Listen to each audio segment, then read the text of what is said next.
Je pense que l'histoire et le post-colonialisme a beaucoup joué là-dessus.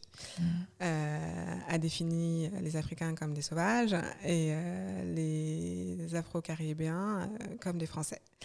Et ont créé ces différences. Diviser pour mieux régner, c'est la loi du plus fort, en fait.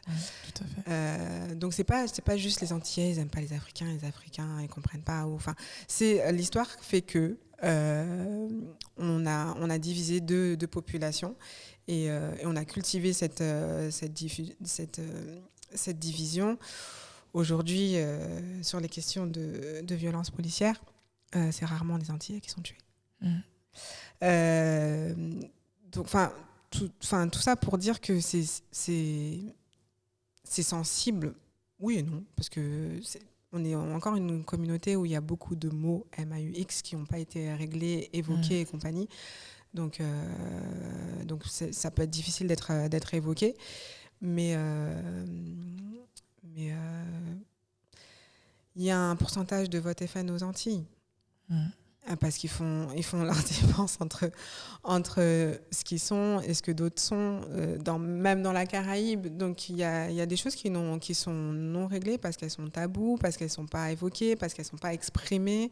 Et alors pourtant, à l'île de Gorée, il y a une statue qui a été offerte par la région Guadeloupe, qui est à côté de la maison des esclaves, qu'on connaît peu. Il y a des associations qui font des échanges entre la Caraïbe et le continent et qu'on connaît peu et qui sont pas mises en avant. On peut pas ignorer cette division parce qu'elle existe, mais elle a été mise en place par le colonisateur parce que c'est plus simple de diviser les gens pour régner. Oui, tout à fait. Et pour les personnes antillaises qui ont encore ce problème-là à reconnaître leur africanité, qu'est-ce que toi tu pourrais leur dire ? De venir sur le continent, quoi. C'est tout ce que je vais aller faire un tour à Dakar puisque parfois ils ont peur du continent africain. J'ai pas voyagé, enfin j'ai pas visité beaucoup de pays sur le continent africain, mais j'ai eu la réflexion d'un ami d'origine malienne qui est parti en Guadeloupe et qui me dit mais c'est comme au bled là-bas. C'est comme au bled. Je fais, mais t'as cru que c'était quoi en fait? Tu t'attendais à quoi? Et en plus, aux Antilles, il faut savoir, aux Antilles françaises, que les fonctionnaires sont payés plus que dans les entreprises privées. Ils ont ce fameux 40% de vie chère et il est aussi traduit sur leur salaire. Et du coup, il y a beaucoup de différences sociales aux Antilles. Donc souvent, ceux qui travaillent dans une entreprise privée gagnent moins que les fonctionnaires. Et du coup, on se retrouve avec des gens qui ont des maisons avec les toilettes plus loin, ou les fonctionnaires ont des grosses maisons avec piscine. Enfin, il y a des vraies différences sociales qui sont marquées. Ça, j'appelle ça encore du néocolonialisme. Mais du coup, quand on arrive aux Antilles, oui, c'est le bled. Bien sûr, bien sûr que c'est le bled. Enfin, on a cette image. Alors, évidemment, il y a des belles plages, évidemment, il y a des beaux hôtels, mais comme beaucoup de territoires qui sont considérés comme tiers-monde, en fait, où les différences sociales sont très marquées.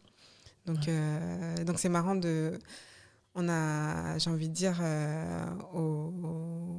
aux afrodescendants du continent africain de venir aux Antilles et vice-versa. En fait, on a plein de choses à se dire, plein de choses à se raconter, plein de choses à voir, plein de similitudes. Enfin, il y a trop de choses. Donc, je sais pas si c'est dommage pour les Antillais qui se considèrent pas comme d'origine africaine. Non, mais avant d'aller même sur le continent, aller en Jamaïque. La Jamaïque, c'est l'île de la Caraïbe qui reconnaît le plus ses origines africaines. Tout à fait, ouais. Et c'est à côté. Si vous pouvez pas aller à Dakar pour l'instant, allez en Jamaïque, allez à Kingston, allez là-bas. Et apprenons à nous connaître les uns les autres avant de cultiver cette division qui a été créée par ceux qui nous ont bien eu, en fait.